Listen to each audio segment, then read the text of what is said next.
And the sessions will be spoken in Indonesian, and saya akan berganti dengan bahasa Indonesia. For the international participant, we apologize for this inconvenience.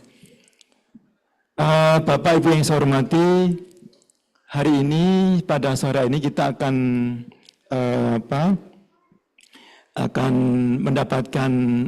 mendapatkan sharing presentasi dari 3 pembicara. Bapak Ibu yang hadir baik secara offline di ruang ini maupun di online. Jadi kami mewakili Himpunan Ilmu Hutan Indonesia mengucapkan sangat banyak terima kasih kepada panitia, Pak Ari, Ketua Panitia, juga Bu Vita, dan juga teman-teman semuanya dari HITI dan juga dari UNS, dari Panitia Ekosata, memberikan forum kepada HITI untuk membicarakan mengenai salah satu program dari Himpunan Ilmu Hutan Indonesia. Jadi topik kita pada hari ini adalah tentang global environmental crisis, krisis lingkungan global. Dan Bapak Ibu semuanya, dari pagi kita sudah mendapat informasi terkait dengan tanah, bagaimana tantangannya, dan sore hari ini kita akan pertanyaannya adalah bahwa terus bagaimana sesungguhnya tentang global environmental crisis ini, dan itu mestinya tidak hanya kita pahami dari si akademis, tetapi kita tidak boleh juga, kita harus juga melihat bahwa environmental crisis itu tidak hanya pada data akademis, tetapi bagaimana menggerakkan, bagaimana kita memberikan persepsi tantangan ke depan, dan juga bagaimana kita menggerakkan bahwa semua lapisan dalam hal menangani krisis global ini. Dan sudah hadir di hadapan kita, yaitu pertama Bapak Muhammad Zambroni, beliau dari Tunas Hijau Indonesia. Nanti kita akan dengar banyak cerita, tadi sebagian besar sudah spill dari Pak Zambroni, menarik sekali ceritanya.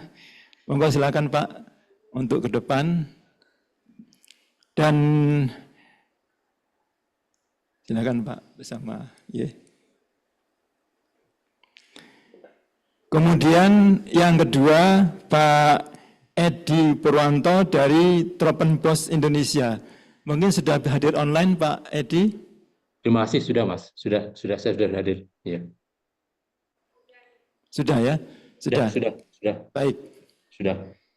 Sudah Pak Edi, terima kasih Pak. Sudah, kemudian yang ketiga dari Mas Haikal Hamdani. Mas Haikal Hamdani sudah hadir? Mas Haikal ini termasuk founder dari Saloka Alam. Apakah sudah hadir? Sudah? Oke, sudah. Baik. Ya. Baik, Bapak semuanya, saya pikir tidak berpanjang lebar. Nanti akan kami sampaikan sebelumnya ini pertama yang akan presentasi yaitu Mas Haikal Hamdani.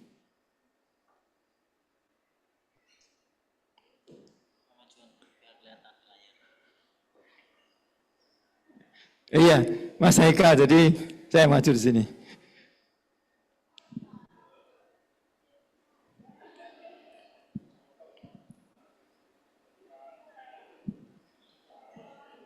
Mas bisa ambilkan CV-nya enggak? Ada CV-nya beliaunya enggak? CV dari enggak ada CV. CV-nya. Ya baik, silakan mungkin CV-nya ditampilkan ya, begitu. Jadi Mas Haikal Hamdani, untuk perkenalan Bapak semuanya, beliau adalah sebagai pernah menjadi aktif di PMKM UGM sebagai staf sosial community MISI tahun 2016, kemudian sekretaris jenderal dari Fokosimiti, founder dari Kafla Dupa University Fair, kemudian sekarang sebagai founder dari Sekolah Alam tahun 2017 hanya sekarang, kemudian co-founder dari CV Harta Tani Indonesia tahun 2003, dan sekretaris dari HIPMI Kabupaten 50 Kota 2024. Achievement yang pernah dicapai oleh beliaunya adalah third place in National Scientific Work Competition Indonesian Soil Science Student Scientific Week at Mataram University, Inspirational Youth of West Sumatra Province Kemenpora tahun 2018, Pioneer Youth Education National Kemenpora tahun 2020, dan Brand Ambassador Local Heroes SAIMP Niaga, Bank CMG Niaga di tahun 2020. Kita berikan aplaus pada Mas Haikal Hamdani. Silakan Mas Haikal untuk memberikan presentasinya dalam waktu maksimal 15 menit, Mas Haikal. Silakan.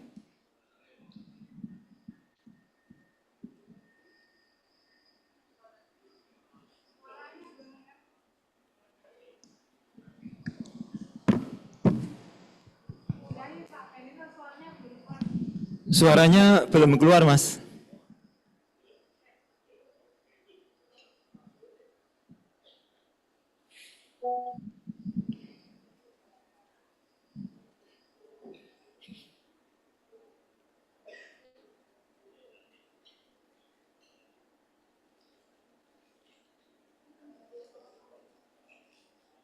Suaranya belum keluar.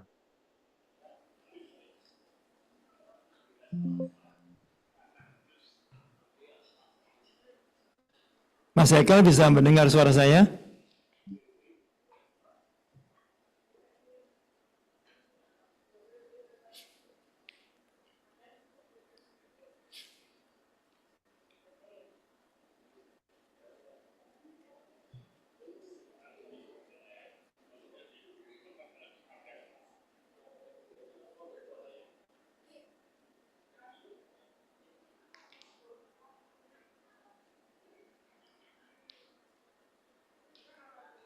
Halo, Mas Haikal.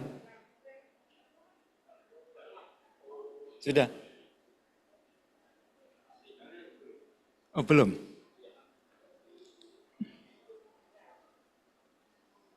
Dia bisa tampil di sini kan?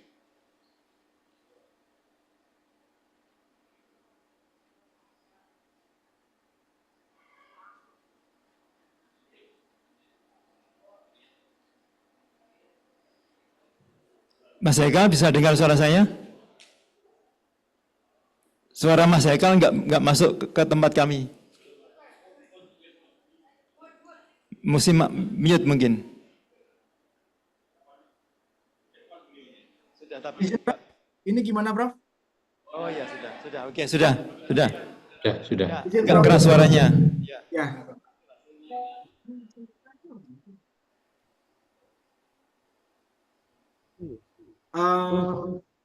Bismillahirrahmanirrahim. Sekali lagi terima kasih Prof. Benito atas waktunya. Izinkan saya mengucapkan sebuah salam. Walaupun tak dapat hadir secara langsung di sana, tapi rasa hormat saya selalu tercurah kepada Bapak Ibu semua yang hadir di sana. Assalamualaikum warahmatullahi wabarakatuh. Puji syukur kita ucapkan kepada kehadirat Tuhan Yang Maha Esa. Jika bukan karena beliau, tentu saya tidak dapat hadir untuk berbagi sedikit langkah kecil yang kami lakukan di daerah kami Sumatera Barat, terkhususnya di Lembah Harau. Selawat beriring salam kita kirimkan juga kepada junjungan kita, seorang pemuda yang sungguh visioner, yang sangat menginspirasi saya sampai saat ini dengan berbagai macam gerakan dan perubahan-perubahan yang dilakukannya. Beliaulah Baginda Muhammad SAW. Izin Bapak Ibu semua, seperti yang dibilang pepatah lama Indonesia, tak kenal maka tak sayang, izinkan saya memperkenalkan diri. Sekitar 28 tahun yang lalu saya dilahirkan di sebuah desa kecil yang berjarak sekitar 5 km dari rumah kelahiran Tan Malaka. 28 tahun yang lalu saya diberi nama Haikal Hamdani, sebaik doa, yang artinya sebuah akar yang besar. Wajar saja mungkin saat ini badan saya agak besar dan agak susah menurunkan berat badan. Baik Bapak Ibu semua, kebetulan Prof. Benito menghubungi saya beberapa waktu yang lalu, menawarkan untuk berbagi sesi apa yang telah kami lakukan sekitar 7 tahun lalu di Lembah Harau terkhususnya, dan sekarang sudah meluas di Sumatera Barat. Agak takut untuk hadir di sesi ini dan gugup juga, tetapi seperti yang selalu diajarkan Prof. Benito dan Prof. Yani, kebetulan Prof. Benito dan Prof. Yani adalah dosen pembimbing saya di UGM dulu, untuk selalu berani mengambil resiko untuk kemajuan. Akhirnya siang itu saya ambil tawaran dari Prof. Benito untuk hadir di sesi kali ini. Bapak Ibu semua, sekitar tahun 2016 dulu, kami menyaksikan angka putus sekolah yang terjadi di Lembah Harau itu sungguh tinggi sekali. Berbanding terbalik ketika Lembah Harau saat itu dinobatkan sebagai 3 destinasi wisata halal Sumatera Barat. Ikonnya Sumatera Barat salah satunya adalah Lembah Harau. Tapi tak serta-merta memajukan kehidupan masyarakat di sekitarnya. Pun dari itu, kami juga menyaksikan di sana keran investasi dibuka besar-besaran kala itu, tahun itu. Pembalakan liar, pembangunan yang tidak sesuai dengan seharusnya, SOP pembangunan dan lain-lainnya, itu tak dihiraukan sama sekali. Kami sangat miris menyaksikan hal itu Bapak Ibu di tahun 2016 waktu itu, tapi belum bisa untuk berbuat apa-apa. Singkat cerita, Bapak Ibu semua, dulu dosen pembimbing akademik saya sebelum Prof. Yani itu almarhum Prof. Anjal. Prof. Anjal, Pak Anjal selalu bilang waktu itu untuk ikut Fokusimiti. Padahal dulu saya belum tahu apa itu Fokusimiti, dan beliau selalu mendorong untuk ikut. Bahkan untuk berangkat dulu untuk lomba di Mataram, beliau yang revisi esai kami dulu. Nah, singkat cerita, Bapak Ibu semua, dari Fokusimiti saya punya tiket untuk ke berbagai daerah pada waktu itu, terkhusus di Mataram. Hal yang saya saksikan di sana waktu itu ada anak-anak yang tak beruntung untuk menempuh jalur pendidikan, yang pada akhirnya hal itulah yang menjadi turning point saya untuk berpikir apa yang bisa saya lakukan untuk sekitar. Singkat cerita, 2017 Bapak Ibu saya pulang pas liburan kuliah.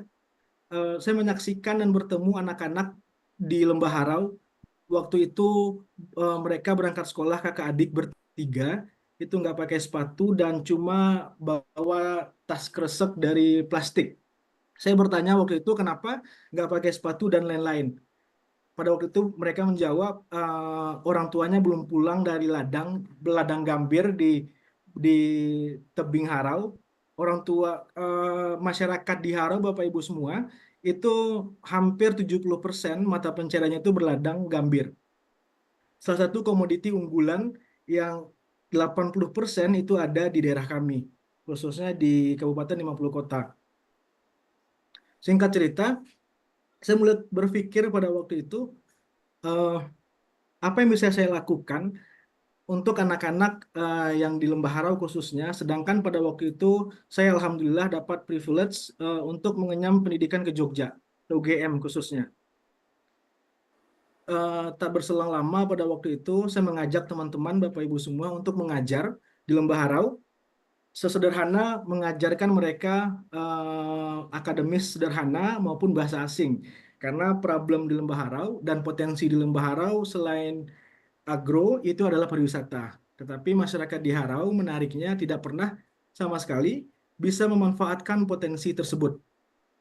Nah, pola mengajar itulah Bapak Ibu semua yang pada akhirnya disebut oleh masyarakat sekitar itu namanya Sakola Alam Harau.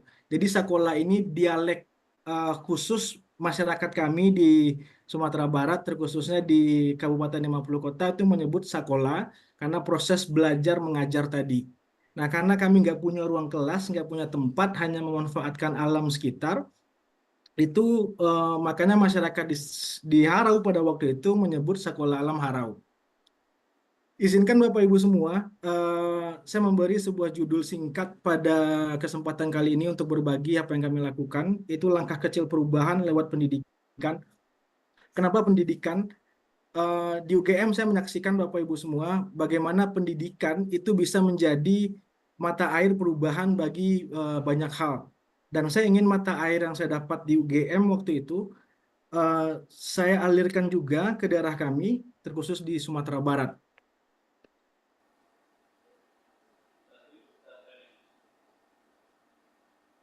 Ini ada sedikit profil lembah harau Bapak Ibu semua. Eh, jadi lembah harau ini seperti yosmithnya mungkin di Indonesia. Ini sangat indah sekali kalau pagi itu awan itu agak turun ke bawah dan sore dan pagi itu adalah momen terbaik untuk menikmati suasana lembah harau. Lembah harau ini Bapak Ibu semua itu dari Padang itu sekitar 145 kilometer, tetapi mudah-mudahan dengan adanya jalan tol ke depan akan lebih mempercepat. Karena kami, Bapak Ibu semua, sangat takjub dengan Lembah Harau. Ini semacam lab biodiversitasnya Sumatera Barat. Keanekaragamannya sangat banyak sekali. Dan masalahnya, dengan dibukanya keran investasi oleh pemerintah tahun 2016 dulu, itu mengancam sekitar 270 hektar lahan bentang alam di Lembah Harau. Hampir sekarang 100 hektar itu sudah dibeli oleh pemodal asing. Sekolah alam ini Bapak Ibu semua sesederhana semacam wadah yang kami buat untuk mempertemukan intradisipliner, entah itu anak-anak muda yang sudah mengenyam pendidikan tinggi, pemerintah, dan perusahaan-perusahaan yang memiliki CSR atau orang-orang yang ingin eh, menyumbangkan sedikit hartanya untuk kemajuan pendidikan. Singkat cerita, kami melihat Bapak Ibu semua, anak-anak di Harau dan Mentawai waktu itu tahun 2017 banyak yang tidak tahu bahwa ternyata setelah SMA itu ada pendidikan tinggi. Mereka berpikir sekolah itu cuma sampai SMA dan mereka memilih untuk kerja eh, di kota-kota sekitarnya. Yang pada akhirnya itu juga menjadi magnet untuk para pemodal untuk masuk ke daerah di Lembah Harau, yang pada akhir outputnya itu merusak lingkungan di Lembah Harau, Bapak Ibu semua. Baik, singkatnya, kenapa kami memilih pendidikan seperti yang kami bilang tadi, bahwa banyaknya sumber daya alam yang belum terkelola, banyaknya angka putus sekolah di sana, anak-anak di sana di Lembah Harau dari tahun 2015-17 kami menyaksikan minat untuk belajar itu cukup rendah. Ketika minat belajar untuk mengenyam pendidikan cukup rendah, bagaimana mungkin mereka akan mau untuk menjaga kekayaan alam di daerah mereka? Selanjutnya, Bapak Ibu semua, ada fenomena yang sangat menarik kami temukan sejak tahun 2018 waktu itu banjir musiman yang selalu terjadi tiap akhir tahun. Banjir di Harau ini tiap tahun itu selalu lumayan besar karena ternyata setelah 100 hektar lahan di Haro tadi terlepas kepada investor, itu pembangunan yang dilakukan di sana, penebangan hutan dan lain-lain itu cukup tinggi sekali. Akhirnya merusak resapan-resapan air di sana dan pada akhirnya setiap hujan beberapa hari saja itu bisa dipastikan akan banjir. Efeknya otomatis pencaharian masyarakat di Haro seperti pertanian, wisata, dan lain-lain itu akan lumpuh biasanya. Selain pembalakan liar, penebangan liar, sampah juga menjadi permasalahan utama yang kami sorot sejak 7 tahun yang lalu, Bapak Ibu semua. Apalagi itu di momen libur nasional. Sampah selalu pasti akan menumpuk. Ini ada beberapa program sekolah alam, Bapak Ibu semua. Mungkin singkat saja, ini ada One Day One Bule. Itu kami mengajarkan bahasa asing, tanamanku, untuk mengajak anak-anak dan masyarakat lebih bersosial ekonomi di sana. Kreasi Kria, itu bagaimana kami mengajak anak-anak dan masyarakat di Harau untuk memanfaatkan SDM yang ada di lokasi mereka, seperti untuk kerajinan singkatnya. Jelajah Harau, inilah mungkin program yang akan saya share agak lebih Bapak Ibu semua. Karena di Jelajah Harau ini kami mengajak anak-anak dan masyarakat di Harau untuk lebih paham terhadap potensi alam di daerah mereka. Nah, ini Bapak Ibu semua, beberapa waktu yang lalu kami lakukan setelah pasca banjir kemarin, kami mulai mendata dan menyisir apa penyebabnya. Itu ternyata selain sampah dan penebangan hutan, itu sungai yang di Lembah Harau itu cukup kotor sekali dan banyak tersumbat oleh sampah. Lewat media sosial Sekolah Alam pada waktu itu kami mengajak sebuah campaign untuk anak-anak muda untuk ikut bersama, dan alhamdulillah pada waktu itu ada sekitar 250-an anak-anak muda yang ikut bangun pagi waktu itu ke Harau, dan juga ada beberapa brand seperti CAF dan lain-lain, brand-brand besar, dan itu untuk ikut juga terlibat dalam proyek ini, yang pada akhirnya ini menjadi sebuah proyek tahunan Sekolah Alam dengan pemerintah setempat di Kabupaten 50 Kota, Bapak Ibu semua. Hal ini kami lakukan, Bapak Ibu, itu untuk memberikan efek sentrum, efek jera kepada masyarakat yang ada di Lembah Harau ataupun pedagang-pedagang yang belum aware masalah sampah. Pada akhirnya ketika setiap akhir tahun mereka pasti akan menuai banjir yang cukup besar gara-gara sampah yang tidak dikelola tadi. Singkat saja Bapak Ibu, ini juga ada sebuah aksi yang kami lakukan untuk menyelamatkan sebuah hutan pinus yang ada di Kabupaten 50 Kota, khususnya itu di bawah Gunung Sago. Ini adalah hutan pinus terakhir kami di Kabupaten 50 Kota, Bapak Ibu semua. Kami mulai berpikir pada waktu itu bagaimana caranya untuk menyelamatkan ini, karena masyarakat asli setempatlah yang menebang hutan pinus tadi. Makanya kami berpikir dengan teman-teman Sekolah Alam, kami menawarkan sebuah ide kepada Bumnak Nagari tersebut di Nagari Sikabukabu untuk membuat sebuah F&B, sebuah bisnis kafe di sana di hutan pinus tersebut tanpa mengubah apapun dari hutan pinus tersebut. Bahkan pembangunan kafe ini pun mengikuti kontur dan pola yang ada di hutan pinus tersebut. Nah, kami dengan Sekolah Alam pada waktu itu ikut menggalang dana sebagai investor untuk kerjasama dengan Bumnak tersebut. Dan alhamdulillah akhirnya kafe Volka tadi ini cukup viral dan hutan pinus tadi terselamatkan. Mas Haikal, waktunya 2 menit lagi. Oke, baik siapa? Baik, ini Bapak Ibu semua yang kami lakukan juga kayak sedotan bambu. Kami membuat campaign dari tahun 2018 untuk bikin sedotan bambu. Untuk kami jual ke beberapa kafe yang udah kerjasama dengan Sekolah Alam. Selanjutnya ada juga, nah jadi apa dampak yang sudah kami lakukan sejak 7 tahun yang lalu? Kami rangkum dengan beberapa hal Bapak Ibu semua. Sekolah Alam pada akhirnya menjadi wadah interdisipliner untuk bertemunya pada pemangku kebijakan, anak-anak muda yang sudah mengenyam pendidikan, serta individu-individu yang ingin care dan terlibat kepada hal-hal sosial untuk bergerak bersama-sama. Yang kedua, kami juga pada akhirnya Sekolah Alam juga memberikan efek sosial ekonomi yang baru kepada masyarakat sekitar dengan adanya kedatangan mahasiswa dan lain-lain kerjasama, bahkan dengan teman-teman UiTM Malaysia, kami juga kerjasama Bapak Ibu semua. Sedotan bambu tadi itu selalu kami kirim ke UiTM, jadi teman-teman di UiTM lah nanti yang akan menjualkan sedotan bambu tadi. Mungkin itu Bapak Ibu semua hal singkat yang sudah kami lakukan 7 tahun belakangan. Ini hanya langkah kecil. Kami berharap dari Sekolah Alam one day bisa berkolaborasi dengan Bapak Ibu semua untuk kemajuan di bidang pendidikan dan lingkungan, terkhusus di daerah kami di Sumatera Barat. Terima kasih Prof. Benito. Salah dan janggal saya mohon maaf. Assalamualaikum warahmatullahi wabarakatuh. Waalaikumsalam warahmatullahi wabarakatuh. Mohon aplausnya Bapak Ibu untuk Mas Haikal Hamdani. Terima kasih Mas Haikal atas sharingnya. Jadi kami jadi sangat tahu sekali apa yang sudah tadi banyak yang dihasilkan, yang dikerjakan untuk dari membina anak-anak hingga juga tadi ada generasi muda, dan dampaknya sangat besar walaupun tadi dikatakan angka kecil tapi memberikan dampak yang luas. Mudah-mudahan ke depan akan lebih lancar dan sukses lagi upayanya. Terima kasih, dan Bapak Ibu semuanya, kita lanjutkan forumnya.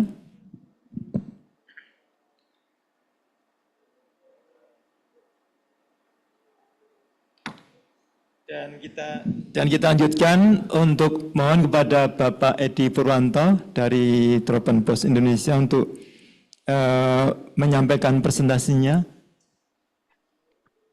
Terima kasih Prof. Benito atas kesempatannya. Halo. Sudah terdengar Ya, suara saya? sudah dengan suaranya Pak, kami Ya, Pak ya, cukup jelas. ya. Jadi Pak, mohon panitia untuk menampilkan CV beliau untuk bisa kami mengenal lebih jauh. Jadi Pak Edi Purwanto ini expert dari Forest Resource Conservation Watershed Management and Sustainable Livelihood Development. Saya pikir beliau banyak sekali pengalamannya dan pada saat ini sebagai project leader of Green Livelihood Alliance fase 2 pada Terpenbus Indonesia. Kemudian project leader mobilizing more finance and climate action program at Terpenbus Indonesia. Kemudian juga berpengalaman dalam project coordinator of building sustainable livelihood to protect remaining forest in non-state owned forest areas at UNDP Calfor. Kemudian juga beliau berpengalaman di dalam team leader of capacity development and public awareness campaign on climate resilience smallholder, agroforestry, agriculture, and Kapuas Hulu at GIZ Sustainable Agricultural Supply Chain Indonesia sebagai juga project leader of Working Landscape Program at Terpenbus Indonesia. Publikasi terkait dengan adaptation and vulnerability to climate change, implication for achieving a climate smart landscape. Kemudian beliau juga menulis bersama dengan Pak Jelsma dan juga Bu Hidayati dan juga Pak Norwich Mene, masalah Agroforestry Policy Option for Forest Zone Oil Palm Production Indonesia. Dipersilakan Pak Edi Purwanto, waktunya maksimal 15 menit. Terima kasih Pak. banyak Terima kasih. atas kesempatannya Pak Benito, atas kesempatan saya diundang di sini. Jadi memperhatikan presentasi dari Pak DHK tadi sangat menarik sekali.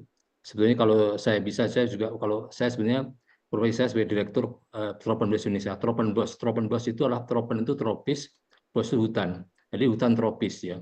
Jadi merupakan Tropenbos Indonesia itu LSM Belanda yang sudah 40 tahun bekerja di Indonesia dan sejak tahun 2016 itu menjadi LSM Indonesia.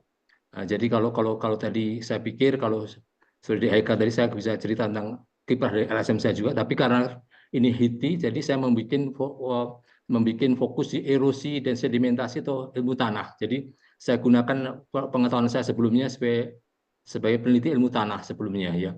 Jadi tidak menggunakan pengetahuan saya sebagai direktur Tropenbos Indonesia, tapi sebagai pengetahuan sebelum pada waktu S3 saya mengambil erosi dan sedimentasi sebagai tesis saya ya.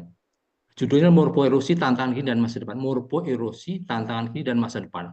Morfoerosi itu ya, morfo itu morf itu bentuk, jadi erosi bentuk, erosi yang menyebabkan perubahan bentuk ya. Morfoerosi menurut tantangan kini dan masa depan. Jadi dengan adanya pembangunan yang sangat cepat sekarang, membuat tambang-tambang, lalu juga membuat jalan-jalan yang besar, membuat berbagai infrastruktur yang sangat cepat itu, juga perumahan-perumahan di bukit-bukit, perumahan di hulu sungai, itu kalau kita lihat ke Bandung Utara itu semua sudah terpangkas semua. Jadi kalau kita lihat di kota-kota besar semua sudah terpangkas semua, bukit-bukitnya terpangkas semua. Itu semua morfoerosi, erosi bentuk ya. Dan erosi bentuk ini tantangan kini dan masa depan ya. Tantangan kini jadi tantangan kita masa kini dan masa depan kita. Karena pembangunan terus berlanjut dengan cepat ya. Pembangunan jalan-jalan tol dan sebagainya itu semua menimbulkan morfoerosi, bukan erosi permukaan, tapi morfoerosi. Kalau erosi permukaan bersifat umum ya, erosi permukaan itu erosi ya, alur ya, dan erosi lembaran alur yang merata setelah hujan, sedangkan morfoerosi erosi bentuk yang berarti hotspot ya, tapi merupakan kegiatannya sangat masif sekali. Saya akan memperkenalkan ini dengan cepat ya. Ini adalah gambar saya pada waktu 28 tahun yang lalu, pada waktu Mas Haika baru lahir ya. 28 tahun yang lalu saya sebagai peneliti erosi, saya melakukan pengukuran sedimentasi di hulu sungai, di outlet suatu sungai di Garut, di Cilampuyang, di Garut ya. Ini jadi saya mengumpulkan sedimen-sedimen, contoh-contoh sedimen suspended load pada waktu banjir, air naik, puncak air turun itu saya 6 jam itu pada waktu air naik, saya selalu kumpulkan titik-titiknya untuk sebagai dasar untuk bikin rating curve. Jadi pada waktu itu ini adalah untuk tes S3 saya ya. Jadi pada waktu itu profesi saya, tapi sekarang saya sudah tidak lagi ya. Saya lanjutkan aja ya. Ya. Erosi permukaan itu sudah kita ketahui ya, yang kita pelajari, yang ada rumus RKLSCP yang di Rusli itu adalah erosi permukaan. Itulah erosi yang karena hujan ya, yang karena lahan yang tidak tertutup dengan baik. Tapi kalau morfoerosi merupakan erosi yang mengubah bentuk landscape secara drastis dan disebabkan oleh fenomena alam seperti longsor, erosi sungai, erosi dasar sungai, erosi tebing sungai, dan juga lahar, erupsi gunung api itu yang morfoerosi, maupun penyebab manusia seperti erosi pinggir jalan, Ngagu Guntur. Ngagu Guntur itu merupakan sebuah penciptaan sungai, penciptaan lahan sawah di kala hujan di Jawa Barat, Ngagu Guntur, lalu juga pertambangan, penggunaan alat berat dan sebagainya. Jadi itulah morfoerosi yang sekarang banyak terjadi dan semakin banyak terjadi. Nah, ini morfoerosi. Jadi awalnya ini adalah bentuknya begini, lahannya ini, lalu awalnya bentuk, tapi karena morfoerosi untuk perlebaran sawah ini dihanyutkan dan menyebabkan sedimentasi yang sangat tinggi sekali di sungainya. Ya. Jadi ini awalnya original valley-nya seperti ini, original slope, tapi karena morfoerosi ditebang, dibongkar, lalu dibikin sawah. Ini banyak terjadi di Jawa Barat. Ini morfoerosi, salah satu contoh morfoerosi, erosi bentuk karena manusia. Ya. Ya. Lalu juga yang pertambangan. Ya. Pertambangan banyak sekali ya sekarang ini, pengeruan lereng untuk membuat rumah-rumah yang mewah-mewah di berbagai kota, penggunaan alat berat yang membuat tanah terguncang ya. Jadi tanah longsor ya, pemangkasan bukit dan tebing untuk bangunan jalan, tebing yang tidak stabil yang longsor, gerakan alat transportasi pada tebing yang tidak stabil membuat fondasi tererosi, jadi membuat fondasi tererosi. Jadi banyak erosi-erosi yang di jalan-jalan raya, jalan di tebing-tebing sungai, longsor, itulah semuanya morfoerosi ya, yang berkontribusi besar sekali terhadap jumlah erosi yang sampai di sungai. Bukan hanya erosi permukaan, tapi morfoerosi ini yang paling besar saat ini ya. Lalu juga secara alami, misalnya pada sungai yang deras, erosi tebing dan dasar sungai ya. Erosi tebing dan dasar. Kenapa kok sungai kita langsung coklat di hulu sungai? Karena memang erosi tebing dan dasar sungai tinggi sekali. Kemarin saya berkunjung Vietnam, di Vietnam itu sampai hilirnya masih jernih. Erosi di lahannya sama, tapi karena substrat daripada tebing dan dasar sungai itu lebih kuat, berbatu di sana, jadi lebih jernih sungai. Oleh kita kan sebagian besar sungai itu substratnya lah tanah-tanah yang mudah tererosi, sehingga menjadi pengkontributor erosi yang sangat tinggi sekali di sungai itu. Ya. Lalu banjir bandang dan banjir lahar dingin, abu vulkanik, ya. Dari yang tidak terstabil secara geologi, misalnya ada jalur patahan, gempa yang menimbulkan longsor dan sebagainya. Itulah merupakan morfoerosi alami. Ya.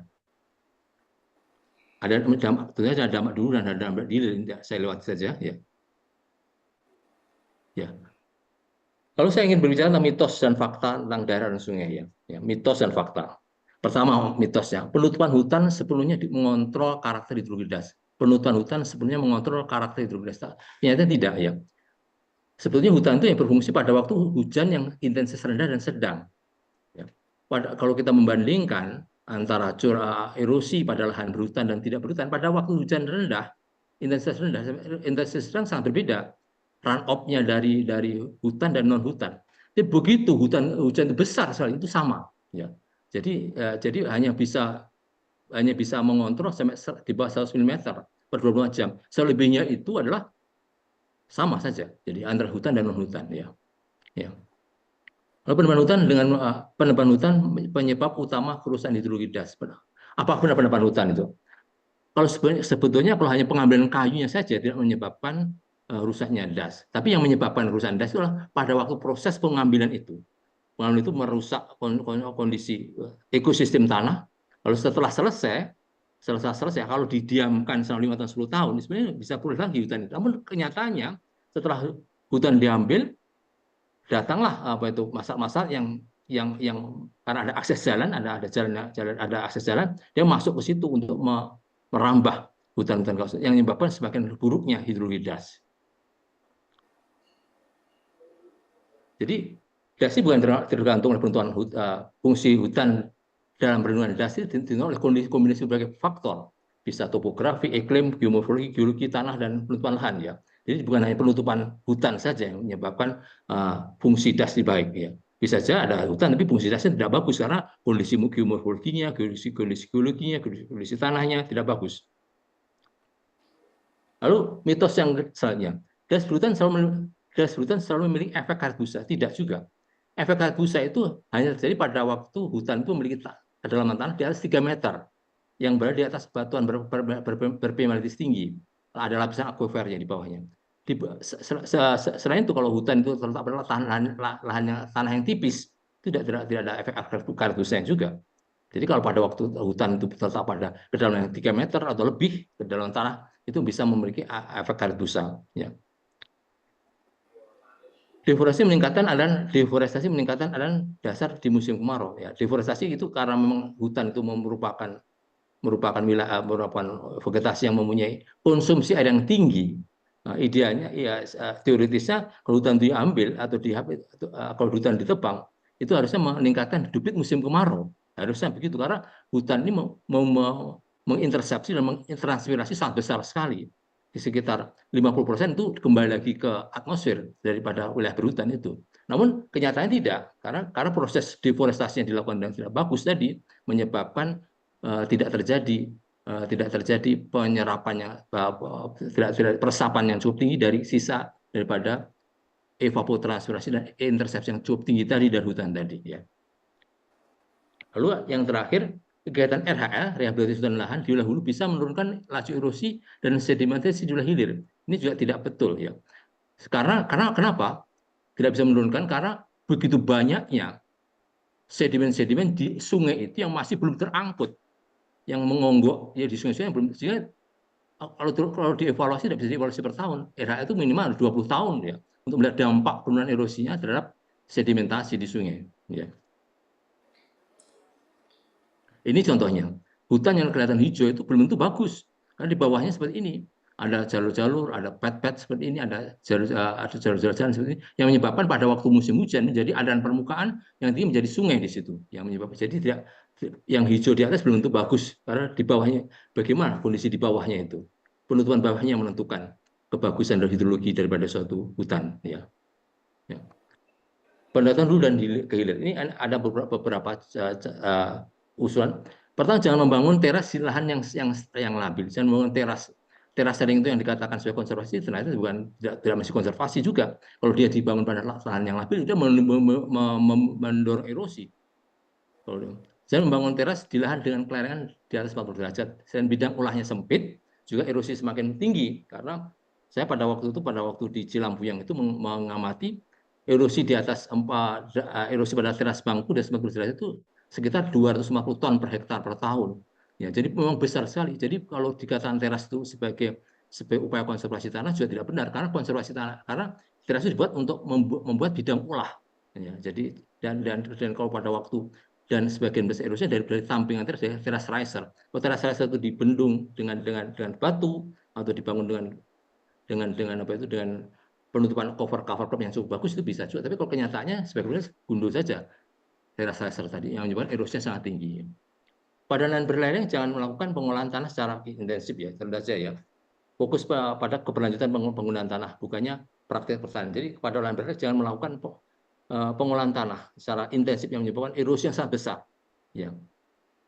Penanaman mengikuti arah kontur tampingan teras berbatu atau dengan perlindungan tanaman ini sangat penting sekali. Untuk tampingan teras itu harus berbatu atau perlindungan tanaman dan menanam mengikuti arah kontur. Lalu pada waktu lahan-lahan yang konsesi, lahan seperti HTI, juga lahan-lahan seperti sawit itu harusnya ada HCVA, harus dilakukan HCVA, High Conservation Value Area, yang merupakan wilayah yang dikonservasi untuk menjaga biodiversitas di situ dan juga untuk menjaga erosi dan sedimentasi di situ ya. Jadi seperti kami bekerja di Kalbar, ada ketentuan bahwa 7% minimal usaha berbasis lahan itu harus mengalokasikan HCV 7% minimal itu. Jadi itu satu peraturan di Indonesia yang ada di Kalbar ini, satu peraturan yang telah mengatur ada HCVA, High Conservation Value Area atau wilayah proteksi ini minimal 7% dari wilayah konsesinya. Ya. Yang terakhir pencerdasan capacity building dan pencerdasan masyarakat, peningkatan kapasitas, awareness, raising masyarakat yang dilakukan oleh NGO-NGO yang ada di Nusantara ini ya. Lalu ya saya ulang pesan penting, ini pesan penting aja ya. Erosi yang bisa dikendalikan tidak bisa dihilangkan. Erosi yang bisa dikendalikan tidak bisa dihilangkan. Merupakan proses dari pembentukan landscape. Jadi erosi tidak bisa dihilangkan, hanya bisa dikendalikan saja. Jadi tidak bisa kita membuat erosi nol, kita hanya bisa mengurangi atau mengendalikan erosi. Tingginya intensitas hujan di wilayah tropika menyebabkan erosi terjadi di semua penutupan lahan. Apalagi substrat sungai kita mudah tererosi, sehingga menyebabkan kontribusi erosi tebing dan dasar sungai yang begitu tinggi, yang menyebabkan tingginya laju pendangkalan di wilayah hilir. Ya. Ini sangat penting sekali. Ini yang saya bandingkan antara Vietnam dan Indonesia. Kenapa di Indonesia sangat udah coklat? Karena substratnya mudah tererosi, berbeda dengan Vietnam yang berbatu. Ya. Perlindungan kiri kanan sungai karena itu sangat penting sekali dilakukan. Perlindungan kiri kanan sungai, riparian area itu sangat penting dilindungi. Namun sayangnya bagian tersebut yang justru rusak lebih dahulu. Kalau kita di HPH itu merupakan jalan-jalan utama untuk mengangkut log, jadi rusak lebih dulu. Ya, jadi bukan tidak bisa dilindungi, tapi karena udah rusak lebih dulu. Bagaimana mau dilindungi? Ya. Tingginya aktivitas pertambangan dan pembangunan di segala lini yang merubah landscape menyebabkan morfoerosi menjadi ancaman terbesar proses erosi dan sedimentasi kini dan masa depan. Ini yang saya sebutkan bahwa morfoerosi sangat mengancam betul daripada proses erosi dan sedimentasi ini yang menyebabkan bencana di depan, misalnya di hulu, di hilir dengan adanya terumbu karang yang tidak bisa berkembang dan sebagainya karena tingginya erosi dan sedimentasi di situ. Ya. Pengolahan lahan harus menganalisa di mana sumber materi sedimen. Jadi pengolahan harus melihat di mana sumbernya itu. Apakah ada morfoerosi di situ? Jangan hanya melihat dari erosi permukaan saja, tapi harus lihat morfoerosinya. Di mana morfoerosi yang biasa kontribusi yang besar. Ya. Di peran inklusivitas berbagai disiplin ilmu, yaitu ada pertanian, kehutanan, teknik sipil, geologi, data kota, untuk mengendalikan erosi. Jadi perlu ada disiplin ilmu untuk mempertahankan sebidang tanah ini atau bisnis yang besar ini untuk dari pertanian, kehutanan, teknik sipil, dan geologi. Ini multidisiplin perlu untuk mengendalikan erosi ini ya. Selain itu pendekatan hulu hilir ya. Mohon lagi Pak Edi. Iya, pinten? 2 menit lagi Pak Edi waktunya. Iya, maturun ya. Iya. Lalu ini juga erosi masalah banjir pada floodplain ya. Sebetulnya sebelumnya memang sudah menjadi banjir di situ, tapi karena sekarang itu dibikin garis sepadan lalu dibangun, makanya menjadi masalah banjir. Sebetulnya sejak dulu menjadi masalah banjir pada waktu ada debit 50 tahunan terjadi banjir floodplain. Namun karena pada waktu itu masih belum ada pemukiman, kita disebut banjir. Kalau ada sarana pemukiman disebut banjir ya. Lalu ini yang terakhir ini adalah tentang pemasangan tentang curug penakar curah hujan. Kita sering melihat penakar curah hujan di mana-mana. Namun yang perlu diperhatikan bahwa penakar hujan itu adalah 30-40 derajat itu bebas dari gangguan, harus bebas dari penutupan untuk supaya tidak pengukuran itu representatif betul. Tapi kita lihat seperti kita sering melihat penakar hujan di balai desa, di depan rumah yang tidak memerhatikan bahwa 30-40 derajat itu bebas hambatan. Ini yang perlu kita walaupun kecil ini perlu kita perhatikan karena data itu sangat perlu sekali. Kalau data yang tidak benar maka pengambil keputusan tidak benar juga ya. Saya kira itu saja Pak. Terima kasih banyak. Nah, ini ada pada waktu saya di Vietnam kemarin melihat bahwa erosinya sama, tapi pada waktu kita melihat di sungainya itu berjernih sekali. Ya. Karena kenapa? Karena di situ ada substratnya cukup bagus ya. Itu saja. Terima kasih banyak Pak Benito, terima kasih banyak atas kesempatannya untuk menyampaikan ini. Terima kasih banyak. Wassalamualaikum warahmatullahi wabarakatuh. Waalaikumsalam warahmatullahi wabarakatuh. Bapak Ibu, demikian disampaikan oleh Pak Edi Purwanto. Kita berikan aplaus pada beliau. Sekali lagi terima kasih Pak Edi Purwanto. Jadi Bapak semuanya ini banyak dari para ahli tanah ini Pak Edi. Jadi nanti apa yang disampaikan Pak Edi itu saya pikir menyadarkan kita ya. Bahwa sebetulnya erosi itu tadi catatannya sangat menarik, saya pikir bahwa erosi itu yang kita perhatikan sekarang ini hanya erosi permukaan, padahal justru besar itu adalah morfoerosi. Ya, morfoerosi. Jadi itu nanti sepertinya kok belum diajarkan nih Bapak Ibu ya menjadi tema-tema di bidang tanah kita ini ya. Nanti menjadi salah satu topik menarik Pak Edi ini. Iya, terima kasih Pak. Iya, iya. Ini juga ada Bu Neno yang nanti mungkin jadi usulan untuk kementerian tentang erosi. Baik Pak Edi, kita lanjutkan lagi Bapak semuanya. Kita lanjutkan mendengarkan presentasi dari Pak Zamroni, Pak Roni dari Yayasan Tunas Hijau, dan ini kami bacakan profil beliau. Nama Muhammad Zamroni, jurnalis, extracurricular tutorial lesson, publisher staff, editor, sales marketing, educator, observer, recruiter, social media strategist, environmental education consultant.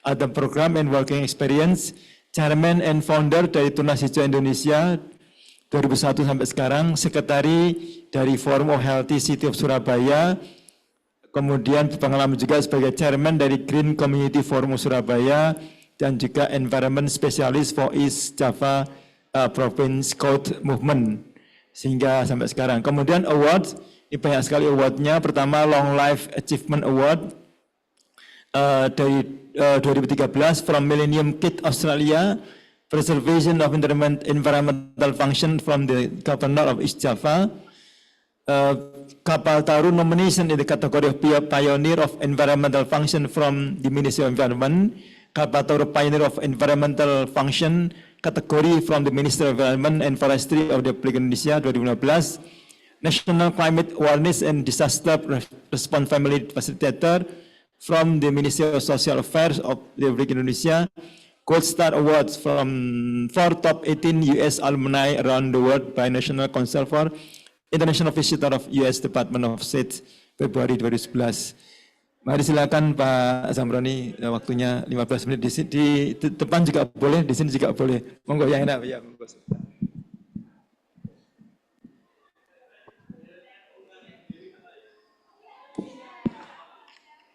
Ini ya? Pakai ini.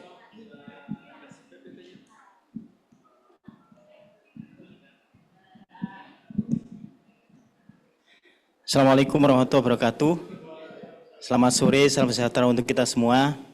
Bapak Ibu sekalian, terima kasih atas kesempatannya untuk bersilaturahmi dan berbagi pengalaman gitu ya, dan praktik baik mungkin ya. Saya nextnya. Oh bisa. Jadi kami memulai Tunas Hijau itu sebenarnya tahun 99. Kami mulai ya gerak aja sebenarnya. Waktu itu pulang dari Australia berlima, terus kemudian selama 1 bulan di Australia itu kan lihat kalau di Australia itu susah nyari sampah ya. Sementara kalau di Jawa Timur waktu itu ya susah. Waktu itu 95% lah ya, sama angkanya 95% kami nyari sampah di Jawa Timur. Waktu itu saya keliling Jawa Timur. Itu mudah sekali, di mana-mana ada sampah tahun segitu ya, tahun 99. Terus kalau di Australia itu sebulan di sana dari hampir semua Australia Barat nyari sampah kok susah gitu. Jadi hanya 5% tempat yang memang itu tempat berkumpulnya sampah kami nemu waktu itu. Jadi 95% masyarakat di sana itu buang sampahnya pada tempatnya. Di Jawa Timur waktu itu sembarangan. Jadi sekitarku adalah tempat sampahku. Jadi mulai kayak gitu terus. Kami mulainya dengan gerakan massal 36 dari 37 kota kabupaten kami gerakkan untuk acara bersih-bersih waktu itu. Umumnya di fasilitas publik, kalau punya pantai ya di pantai, kalau enggak di tepian sungai. Terus berlanjut sampai sekarang, tapi kalau yang dulu-dulu sebelum pandemi itu bersih pantai itu kalau kami paling setahun 2 kali. Tapi justru sejak pandemi itu kami tiap weekend itu bersih pantai. Kalau sebelum pandemi itu sekali bersih pantai bisa sampai 25.000 relawannya. Jadi kami ya gerak, ayo gerak, tapi nggak pakai iming-iming dapat kaos, enggak. Jadi murni, ayo ini kondisi pantainya kayak gini, ayo perlu tangan banyak. Gitu. Pantainya sepanjang ini kita perlu tangan banyak kayak gitu. Terus nggak dapat apa-apa. Kalau kami bagi kaos, mending kami bayar tukang sampah aja, 100 orang pasti bersih kayak gitu. Tapi itu benar-benar partisipasi, jadi 25.000 sekali bersih pantai. Bisa kami lakukan, tapi waktu itu paling intens hanya sebulan sekali, paling lama 1 tahun 2 kali. Tapi sejak pandemi justru setiap akhir pekan. Tapi pesertanya relawannya enggak banyak, hanya 300 sampai 1000, tapi rutin setiap akhir pekan dan itu sampah selalu ada, selalu dapat. Dan kalau terkait dengan global environment crisis tentunya ini harus disikapi dengan aksi-aksi nyata. Aksi nyatanya harus berkelanjutan di tingkat lokal oleh setiap individu, segala umur ya. Skala umur, setiap individu, skala umur, terus kemudian setiap saat, sepanjang waktu, setiap hari, bahkan setiap individu itu juga harus menghimpun ke komunitas sekitarnya atau yang ada di sekitarnya. Dan itu berarti harus keluar dari zona nyaman. Karena maunya kita itu kan nggak ngapa-ngapain, sampah udah terolah, hutan terjaga, nggak ngapain, ongkang-ongkang kaki gitu. Tapi kan faktanya tidak seperti itu. Dengan hanya satu orang berbuat onar, kerusakan lingkungan, maka miliaran, jutaan orang akan merasakan dampaknya. Faktanya seperti itu. Dan ini yang kami himpun, ini yang kami gelorakan sejak tahun 2002. Jadi kami mencoba untuk membuat atau mencetak Mas Haikal baru, tapi mulai dari usia dini. Jadi mulai dari SD, itu kami ajak sebanyak mungkin anak untuk memulai proyek lingkungan. Dan justru semakin tahun terus bertambah, yang kalau kami menyebutnya itu akademi gitu ya, akademi kadar lingkungan atau penganugerahan Pangeran Putri Lingkungan. Jadi bukan ganteng-gantengan cantik-cantikan, tapi berlomba-lomba untuk buat proyek. Yang proyeknya itu minimal 8 bulan dilaksanakannya. Enggak seminggu, 2 minggu, tapi 8 bulan dan dilakukan setiap hari. Bahkan misalnya ini ya, ini misalnya,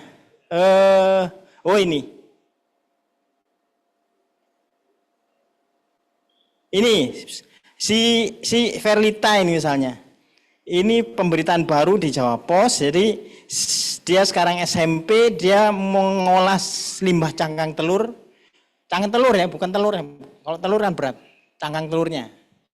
Dia memulai proyek ini tahun 2022, waktu itu masih pandemi. Tapi dia tahun 2022 itu berhasil mengolah 12 ton cangkang telur. 12 ton Bu, bukan telur ya, cangkangnya, kulitnya.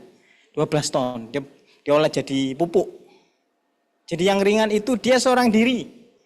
Aksinya dilakukan setiap hari, rumahnya sempit, tapi dia akhirnya melakukannya di sekolah, tapi pulang sekolah, terus setiap hari.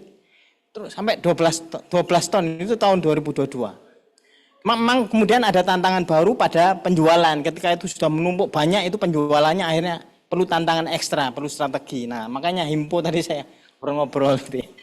Dan itu terus berlanjut di tahun ketiga, tahun 2024 ini, dia udah SMP, waktu itu SD 22, itu 12 ton. Yang sekarang ini yang pemerintahan sekarang, dia udah 16 ton dia olah.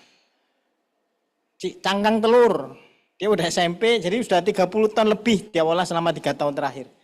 Terus itu dilakukan setiap hari. Nah ini yang masing-masing ini capaian-capaian yang ini expose dari media massa, yang berarti pengakuan gitu kan ya. Jadi ini ketika kami share ke kader-kader yang lain, kader-kader Tunas Hijau itu akhirnya, wah capaianmu masih berapa? 1000 kilo cangkang telur. Ayo anu lagi biar layak media gitu kan. Terus kami pacu seperti itu. Termasuk misalnya ini. Dia mengolah sampah organik satu harinya 150 kg mulai Februari. Sebelumnya dia proyeknya budidaya tanaman jahe merah. Jadi 150 kg berarti kalau 1 bulan 4,5 ton. Berarti kalau 4 bulan ya 4,5 kali 4, 18 ton dia olah setiap hari tanpa ada hari off. Dia terus mengolah setiap hari. Sampah organiknya dari mana? Dari pasar, dari warung sebelah. Terus dibuat apa? Dia punya piaraan banyak nih. Belatung, maggot, tentara, serangga hitam ya. Terus ini misalnya budidaya katuk yang 4 tahun dia lakukan. Jadi masing-masing bangga ketika sudah diekspos oleh media kredibel ya, koran kredibel, kelas Jawa Pos atau Kompas misalnya, atau bahkan media-media yang lain, termasuk misalnya ada radio, yang itu kemudian memacu yang lain, yang kader-kader kami itu setiap tahunnya, kalau tahun ini ada 1.200, tahun 2024 ini, tahun lalu ada 1.100, itu yang melalui proses 8 bulan itu minimal akademinya. Dan termasuk ini back gimana? Nah, masuk yang apa proyek-proyek lain misalnya ya, budidaya dan lainnya yang ketika itu menarik, kalau capainya banyak dilakukan intens kan tentunya, apalagi itu dilakukan oleh generasi yang masih belia gitu kan, tentunya menarik untuk media dan memacu yang lainnya ketika itu diekspos oleh media. Ini yang terus kami kembangkan.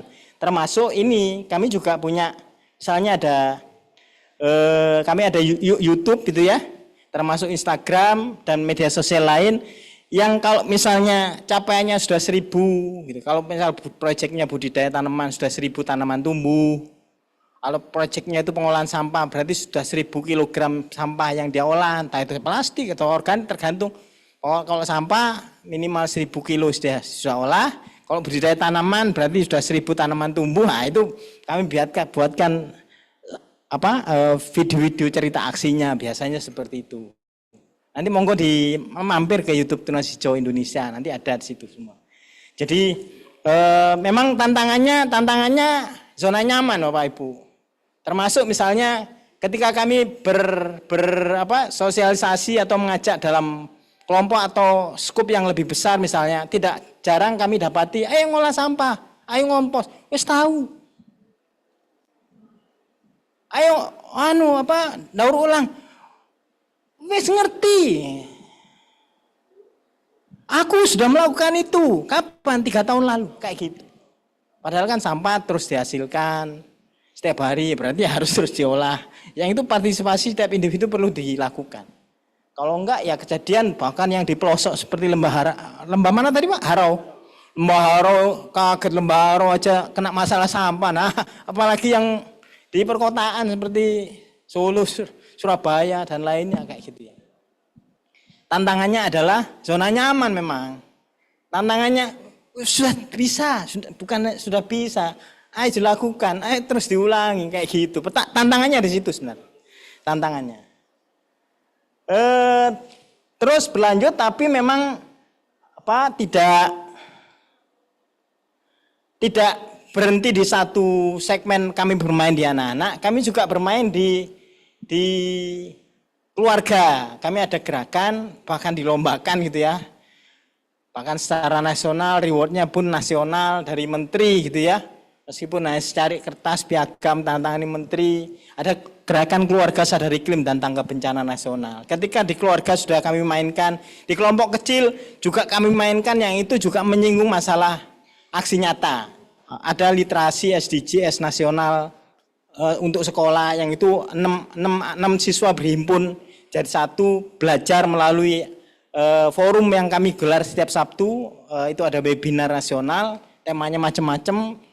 Memang yang paling dominan adalah tema lingkungan, tapi itu sebenarnya panggung untuk kami memainkan anak-anak secara individu, secara kelompok, secara sekolah maupun bersama keluarganya. Jadi sebenarnya dan ini media-medianya jadi intinya sama, jadi semuanya merujuk pada bagaimana setiap individu melalui usia dini belia itu berproses atau melakukan aksi-aksi nyata yang berkelanjutan untuk perbaikan lingkungan. Sebenarnya di situ intinya.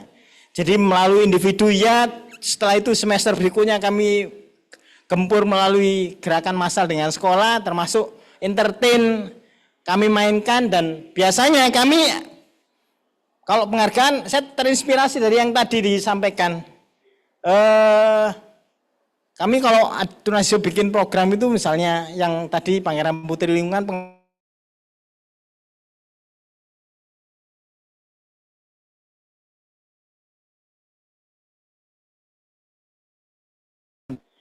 meskipun hanya sekedar trofi dan piagam, tapi coba kami dapatkan itu dari tokoh atau dari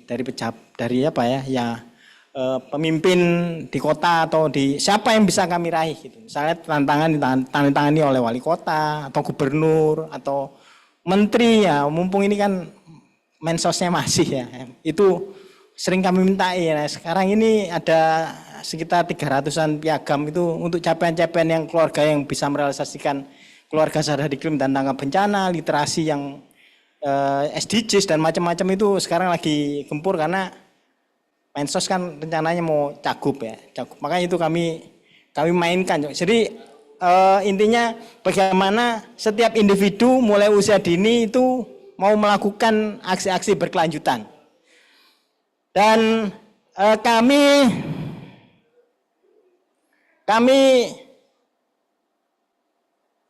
sekali lagi ini monggo nanti kayaknya saya akan menghubungi para ahli tanah yang ada di ruangan ini berikutnya, nanti kami ajak untuk berbagi di forum webinar nasional kami. Jadi pernah itu Prof. Didik Pak Suprayogo ya Unibro ya itu sharing, makanya terus Pak Prof. Didik ngajak kami, ayo di sini ikut di acara ini kita kayak gitu. Prof. Didik, jadi pesertanya minimal 3.000 orang. Yang itu sebenarnya adalah panggung bagi kader-kader Tunas Hijau untuk sharing tentang capaian proyeknya. Kalau nggak nyambung dengan tema, biasanya terus kader-kader yang capaian proyeknya itu sudah wow dahsyat, itu kami jadikan moderator, biasanya gitu. Termasuk ini misalnya, Bapak Ibu misalnya, ini tentang produk sehat produktif tanpa rokok misalnya. Ini ada anak SD yang dia buat lukisan, proyeknya buat lukisan dari puntung rokok gitu ya. Puntung rokok itu berbahaya, puntung rokok itu tidak mudah terurai. Nah, dia bagaimana testimoni praktek baiknya itu dia lakukan dengan proyek pengolahan puntung rokok yang dia sudah menghitung itu puntung rokok yang dia olah sampai 33.000 puntung rokok gitu ya. Terus ini tentang pengolahan sampah plastik, bagaimana sih anak ini misalnya, dia sekarang SMP, dia sudah mulai 2019 memulai ekopreneur mengolah sampah plastik, dia punya Shopee, punya Tokopedia, dia punya, pokok semua yang platform itu, dia punya, dia jualan, ada nemu apa, dia daur ulang. Prinsipnya sederhana waktu itu, alah gak bakalan busuk katanya. Kalau mau ada rezeki, bakalan ada aja pembeli. Dan saya baru tahu dari dia ketika, oh ternyata Shopee itu bisa ditutup. Dia bisa nutup layanan Shopee-nya karena orderannya begitu banyak, kalau telat melayani, telat mengirim, dia kena denda. Karena tingginya permintaan terutama pas Agustus biasanya begitu.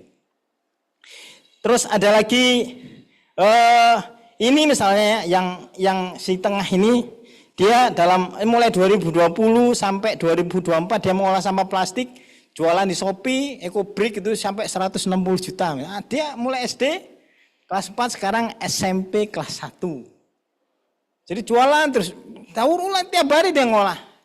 Dari keluarga miskin tapi hobinya mahal karena hobinya mengolah sampah plastik itu tadi. Jadi dia punya panahan. Dia sekarang terpilih jadi atlet panahan nasional karena alat-alatnya dia beli sendiri dari pengolahan sampah yang dia lakukan sejak 2020. Terus begitu yang itu kami carikan panggungnya, kami coba untuk fasilitasi gitu. Nah, ini yang anak ini pos tahun 2021, dia mulai sejak tahun 2020. Jadi bangga, aku sudah Jawa Pos, kayak gitu dia share. Dan testimoni terakhir kemarin tampil di webinar, udah 165 juta dia dapetin dari jualan di Shopee pengolahan sampah plastik. Pembelinya dari Sabang sampai Merauke. Baru tahu juga, bagaimananya saya justru dari anak-anak ini. Dan hobinya mahal, hobinya panahan. Alat-alatnya kan mahalnya, beli sendiri dia. Dari jualan sampah plastik, pengolahan sampah plastik. Yang kami juga mengkreasi ada banyak media edukasi lingkungan, termasuk ini ular tangga peduli lingkungan. Kami punya banyak tema, bahkan itu salah satunya diadopsi oleh PBB dan didistribusikan dalam 5 bahasa internasional. Ada ozon, ada hutan, climate change, air, sampah, dan lain-lain. Termasuk kami juga menerbitkan banyak buku komik. Kami juga sering buat acara internasional conference untuk anak-anak, diikuti 12 negara, 11 negara, termasuk Asia Pacific Interfaith Youth Camp ya. Dan seperti itu, intinya ayo bergerak bersama, keluar dari zona nyaman, kita harus memulai. Anak-anak sudah bisa melakukan, tentunya yang alumni anak-anak juga harus melakukan. Terima kasih, Assalamualaikum warahmatullahi wabarakatuh.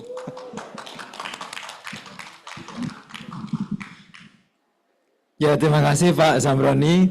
Bapak semuanya inspirasi ketiga dari Pak Zamroni, Pak Roni,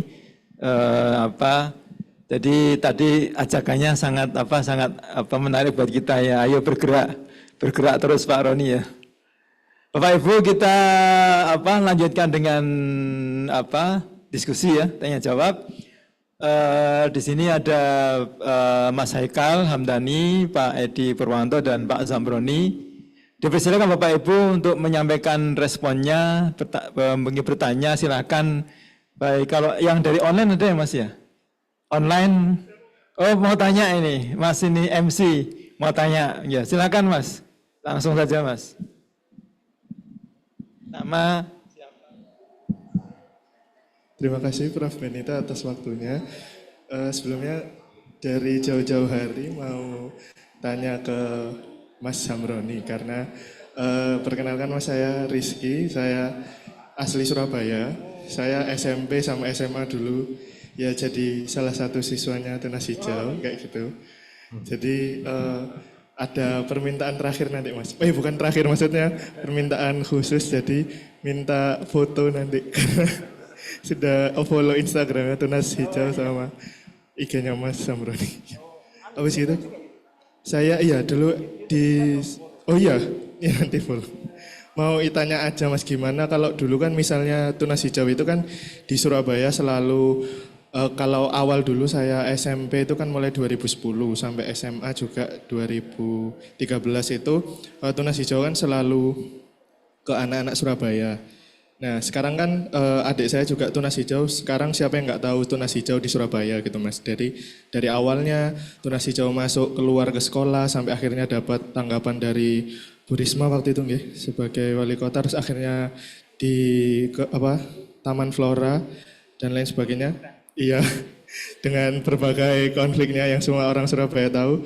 Apa ya Mas motivasinya Mas Zamroni? Karena kan kami dulu waktu SMP SMA cuman bisa tahu belajar takakura, sesederhana takakura, akhirnya di perkuliahan saya sangat bermanfaat, composting dan lain sebagainya, itu informasi dari Mas Zamroni dan tim dulu. Terima kasih banyak Mas infonya. Ya kami mau tanya aja, apa yang mendasari Mas Zamroni dan tim Tunas Hijau untuk menyadarkan betapa pentingnya tentang mengolah sampah dan peduli lingkungan terutama di anak-anak Surabaya. Seperti itu. Terima kasih Mas atas waktunya. Terima kasih Prof. Benito. Mungkin kita tampung dulu ya Bapak Ibu. Silakan Bapak Ibu yang lain. Masih ada?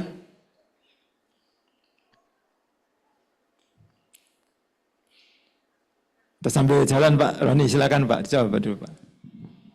Pernah itu pada kondisi sering sebenarnya, pada kondisi jenuh, capek, terus macam-macam lah ya manusia ya.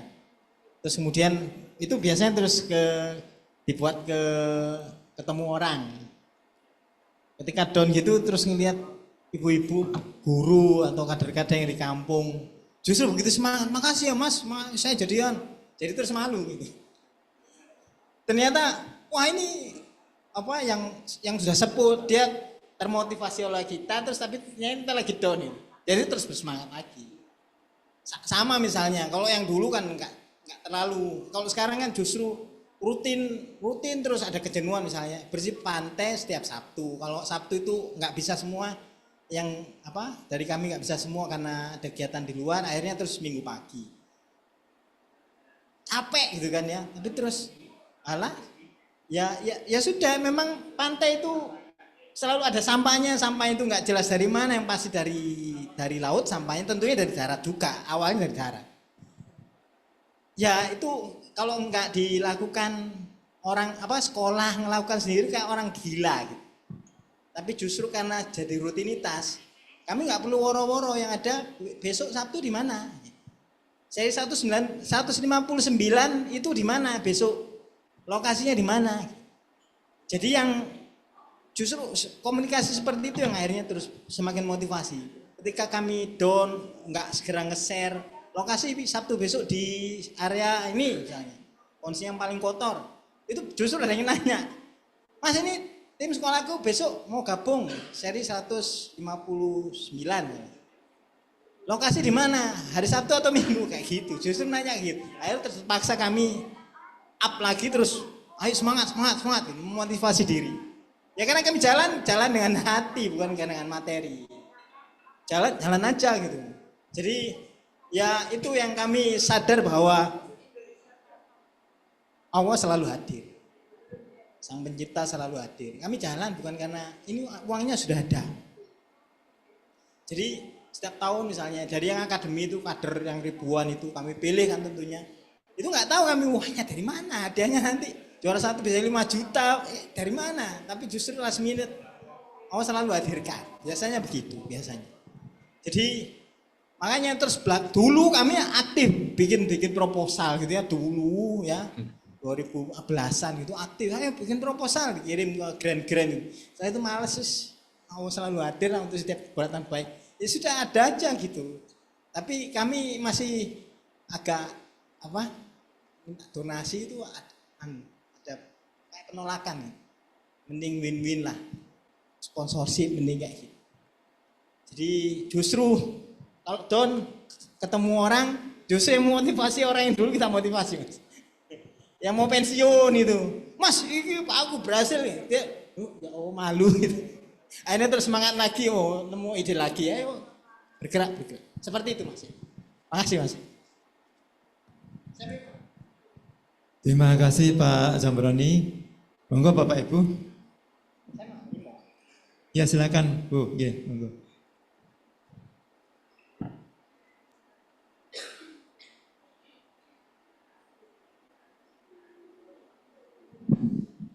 Pakai yang ini.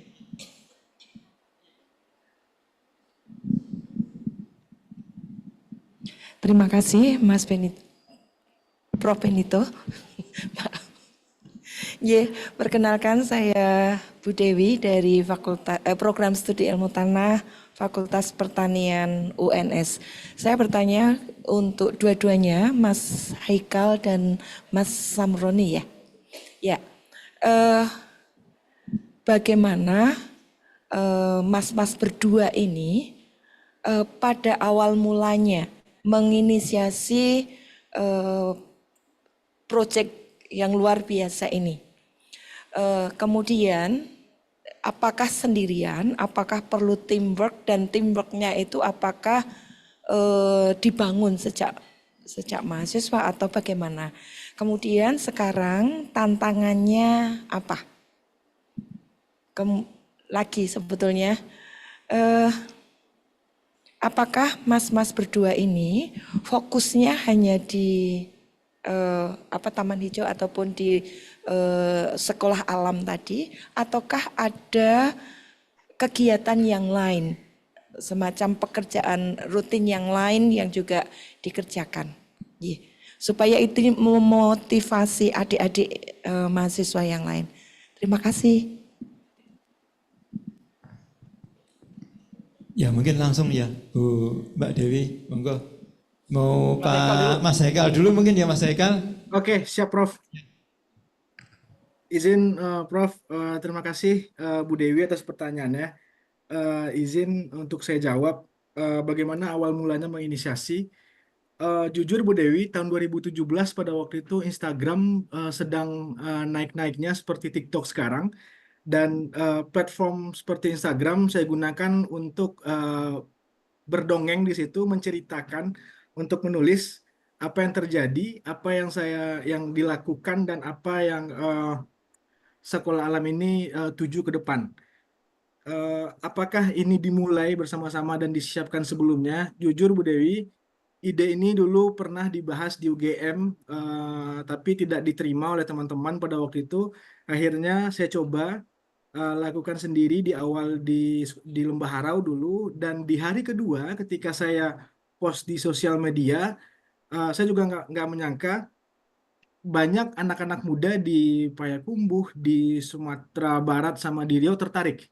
Bahkan seminggu pertama proyek sekolah alam itu kami kedatangan lebih banyak volunteer daripada anak-anak yang akan kami lakukan program di sana. Nah, akhirnya sekolah alam berkembang dari sana secara organik. Bahkan ketika saya harus balik ke Jogja untuk kuliah, itu dilanjutkan oleh mahasiswa-mahasiswa ataupun oleh anak-anak muda yang stay di Sumatera Barat ataupun di Riau. Teamwork di awal kami dulu tim Bu Dewi itu cuma 5 orang. Waktu itu ada yang dari UGM saya sendiri, dari UI 1, dari UB 1, terus lebihnya dari UNAN pada waktu itu. Nah akhirnya, tapi ternyata setelah pasca kampus, dari 6 orang tadi, 5 orangnya memutuskan untuk hengkang dari kapal bajak laut kami. Akhirnya tinggal saya sendiri pada waktu itu. Sebuah pertanyaan langsung muncul pas Februari 2020, waktu itu saya wisuda di UGM. Apakah saya akan lanjut ini atau memutuskan untuk kerja di sebuah perusahaan atau instansi? Eh, Cukup dilema waktu itu Bu Dewi. Akhirnya saya mulai coba alasan kenapa ini saya mulai, dan ketika saya coba lihat lagi, saya cukup senang baca buku sejarah Bu Dewi, dan saya melihat ada benang merah di sana. Setiap orang yang ditulis oleh sejarah itu adalah mereka-mereka yang berani untuk mengambil jalan yang cukup terjal, walaupun jalannya sunyi, tapi siapa yang sabar dan mau bertahan, insya Allah sejarah pasti akan mengingatnya. Nah, sejak saat itu, ketika saya memutuskan pulang Bu Dewi, saya juga harus konsekuen dengan pilihan saya, dan di saat itu juga saya memulai merancang bisnis untuk kehidupan saya pribadi, untuk juga di saat itu untuk menghidupi sekolah alam. Karena saya sadar di tahun 2020 terjadi pergeseran anak-anak muda yang dulu awalnya cukup aware dengan volunteering. Nah, di tahun 2020 setelah itu minat anak-anak muda cukup menurun. Nah, akhirnya saya sadar untuk menghidupi sekolah alam, saya juga harus mengusahakan itu dari usaha saya yang lainnya. Jujur pribadi, berbagai macam tawaran yang kami terima dari sekolah alam, pernah tahun 2020 pasca COVID, kami dapat tawaran waktu itu Bu Dewi mengelola 100 juta dana hibah dari Kita Bisa, akhirnya untuk dibagikan kepada masyarakat di Sumbar. Kebetulan Mas Timi itu juga teman mentor untuk diskusi kami juga di sekolah alam. Nah, singkat cerita, apakah fokusnya cuma di sekolah alam? Alhamdulillah ada beberapa fokus juga Bu Dewi. Kebetulan saya sekarang sama teman-teman di sini fokus di bisnis komoditi pertanian. Kemarin kami baru saja mengirim jahe yang kami ambil di Malang untuk dikirim ke Malaysia, dan sebelumnya kami juga main komoditi kayak kopra dan turunan kelapa dan lainnya. Nah, dari bisnis tadi pun dari penghasilan Volka tadi, yang kafe yang kami inisiasi kerjasama dengan Bumnak yang di Sikabu-Kabu, itu keuntungan dari yang kami dapat beberapa persen dari sana dijadikan untuk operasional di sekolah alam, untuk mendukung volunteer yang ke sana, pun untuk beasiswa anak-anak yang ada di sekolah alam, terkhusus di Lembah Harau ataupun di daerah lain yang kami bina. Baik Bu Dewi, Prof. Benito cukup. Sekian, Assalamualaikum warahmatullahi wabarakatuh. Waalaikumsalam warahmatullahi wabarakatuh. Terima kasih Mas Haikal. Sepertinya Bu Dewi tertarik berkunjung ke Lembah Harau, Mas Haikal ini. Wah, siap Prof, ditunggu sekali Prof. Ya, saya pernah ke sana ini. Dan wilayah daerahnya memang bagus sekali. Jadi kalau terkenal untuk panjat tebing, dan memang kanan kiri tebing tapi wilayahnya sangat indah begitu. Untuk wisata bagus sekali, dan saya pikir mengunjungi Mas Haikal nggak bosan ya Mas ya di sana Mas ya. Siap Prof, Bu Dewi ditunggu. Ya, kita lanjutkan Pak Zamroni, silakan Pak. Jadi, terima kasih banyak responnya. Jadi, kami pernah itu dalam kurun waktu tertentu tuh sampai kami punya tim harian itu, yang operasionalnya kami bisa mencukupi gitu ya. Setiap hari itu sampai 15 orang. Jadi waktu itu memang kerjasama lagi tinggi-tingginya. Pernah 2009 sampai 2012 itu di hire sama Freeport ya. Kami diajak ke sana ngurusi sekolahnya di Timika dan di Kuala Kencana dan Tembagapura, dampingi.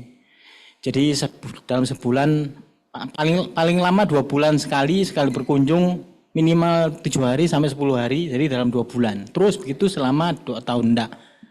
Tapi terus kemudian jangan bolak-balik. stay, stres. Nggak ada yang mau. Pas pertama kunjungan sampai 3 kali kunjungan, wah seneng ya tinggalnya di Seraton ya kan, makan tinggal telepon gitu kan, terus selalu ada yang jemput, kiri kanan perjalanan setengah jam kiri kanan sungai Tailing itu ya kan. Terus kunjungan keempat mulai stres, kelima stres, dan itu jalan 3 tahun ya, 10, 11, 12. Terus begitu akhirnya stay. CAO-nya waktu minta, ayo stay. 2 bulan baru boleh pulang. Wah, tidak ada yang mau. Kan kami mau basic benar-benar bergelora ya, jiwa muda ya. Udah ada yang mau. Kalau pas awal gitu mungkin enak ya, benar-benar menikmati. Tapi ketika sudah 2 tahun lewat, stay.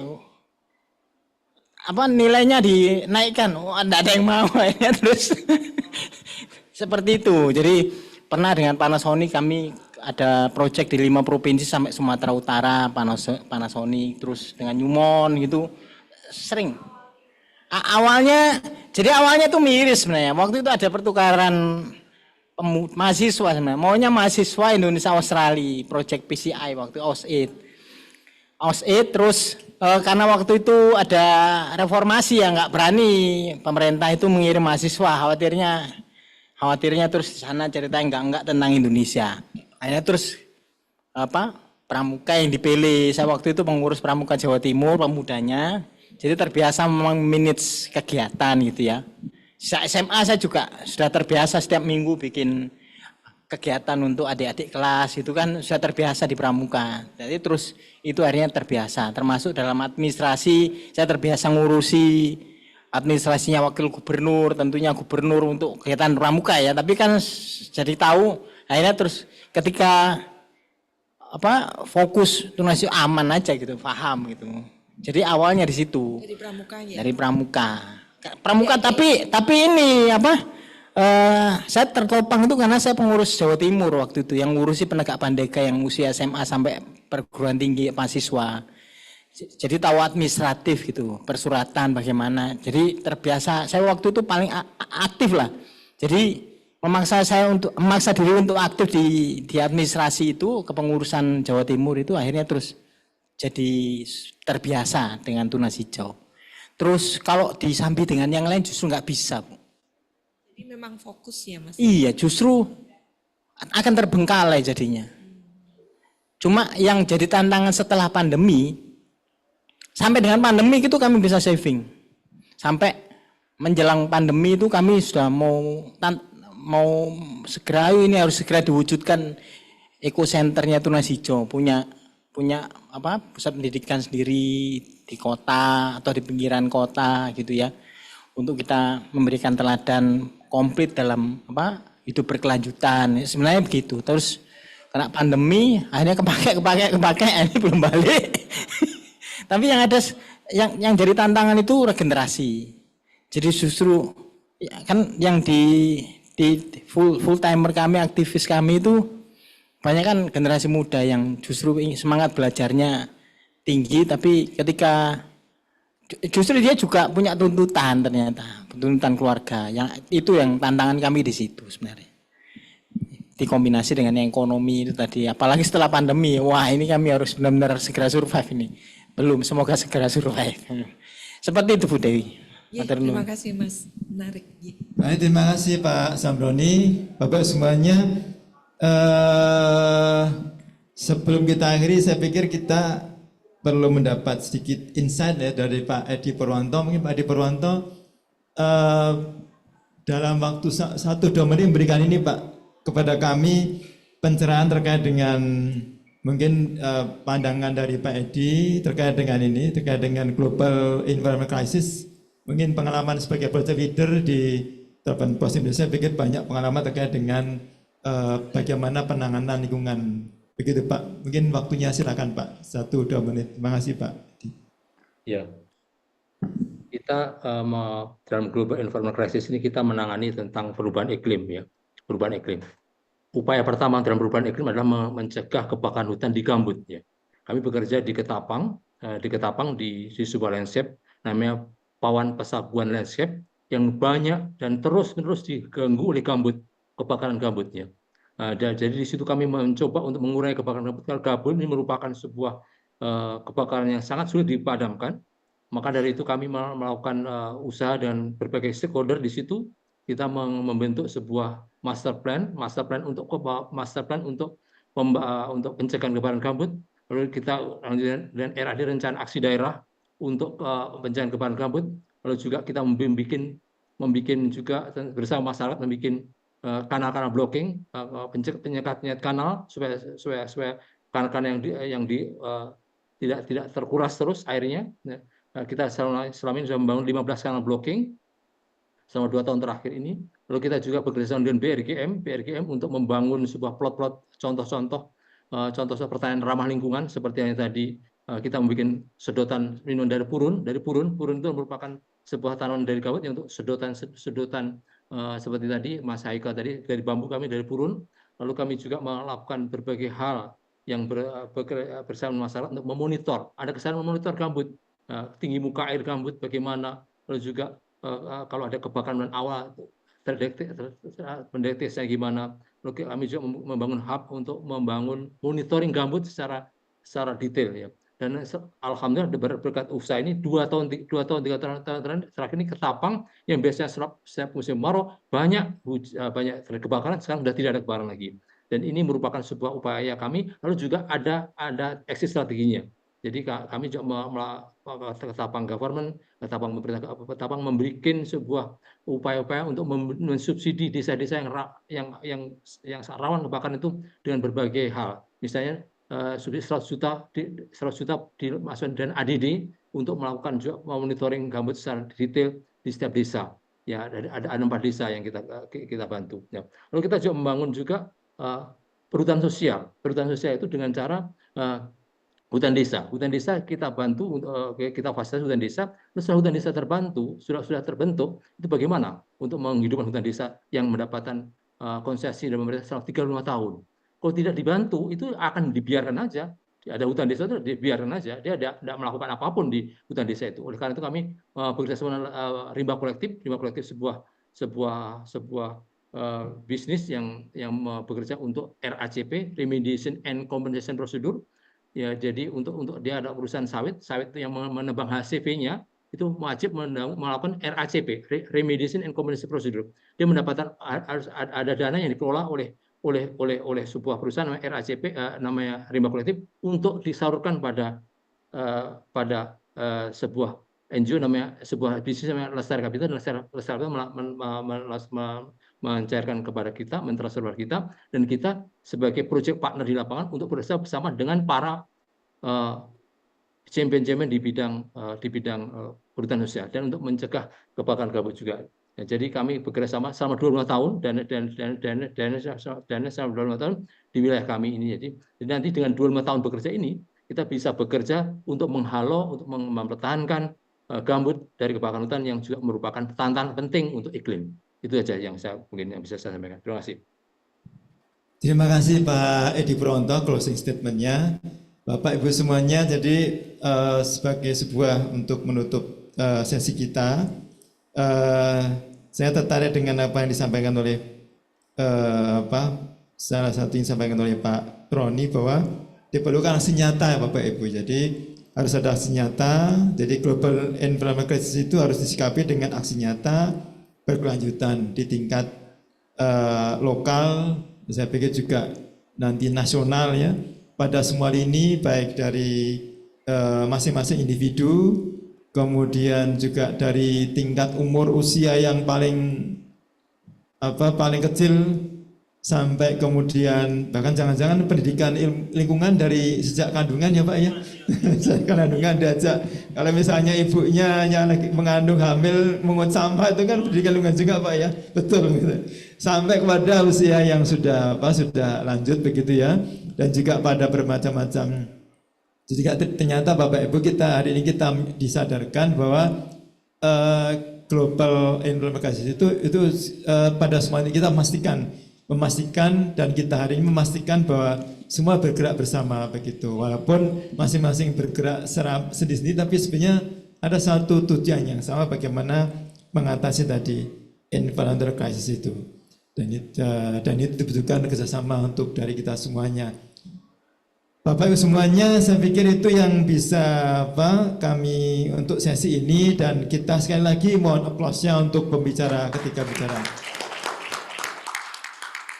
Terima kasih, dan saya selaku moderator mohon maaf jika ada kekurangan. Sekali lagi terima kasih kepada Ecosata dan juga HITI. Terima kasih. Assalamualaikum warahmatullahi wabarakatuh. Waktu saya kembalikan pada MC.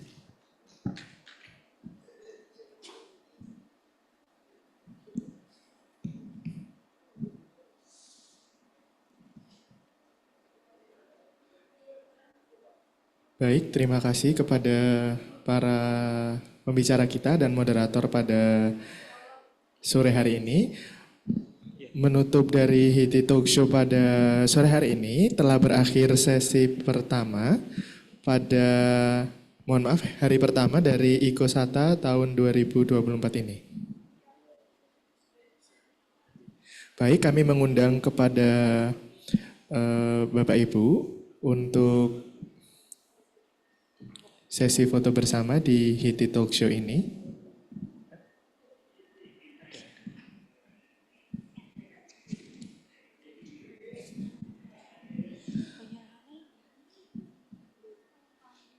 Kami mengundang untuk para narasumber dan para moderator untuk tetap berada di atas panggung. Dan kepada Editor-in-Chief dari Jurnal Sains Tanah, Profesor Vita Ratri Cahyani, dan Kepala Program Studi Ilmu Tanah, Bapak Dr. Heri Widianto, untuk menyerahkan piagam penghargaan kepada narasumber dan moderator dari HITI Talk Show pada sore hari ini. Kami persilahkan untuk Prof. Benito dan Mas Zamroni. Kemudian kami mengundang Prof. Vita Ratri Cahyani, Bapak Dr. Heri Widianto, dan Ibu Prof. Dodi. Mohon maaf. Prof. Dodi.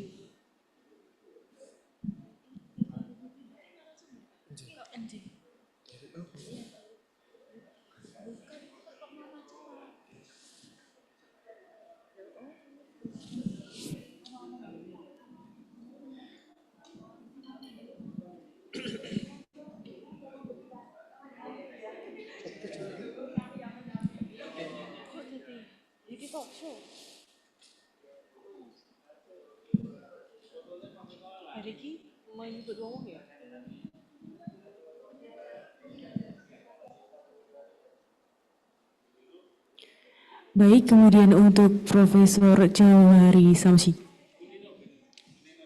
Punina Onje. Punina.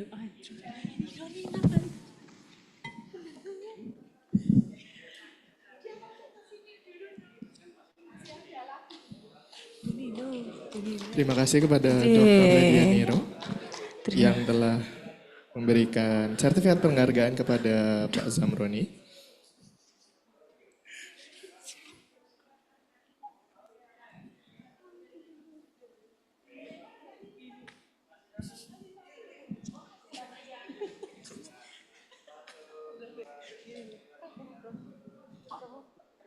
Baik, kami mohon kepada Dr. Neni.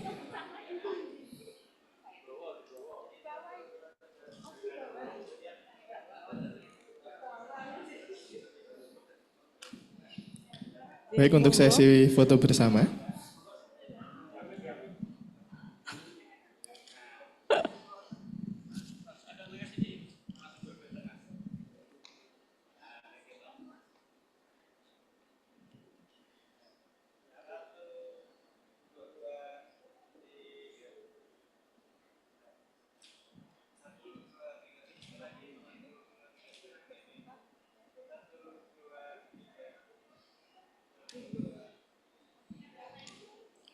Baik, terima kasih. Bisa kita beri aplaus sekali lagi Bapak dan Ibu untuk HITI Talk Show pada sore hari ini.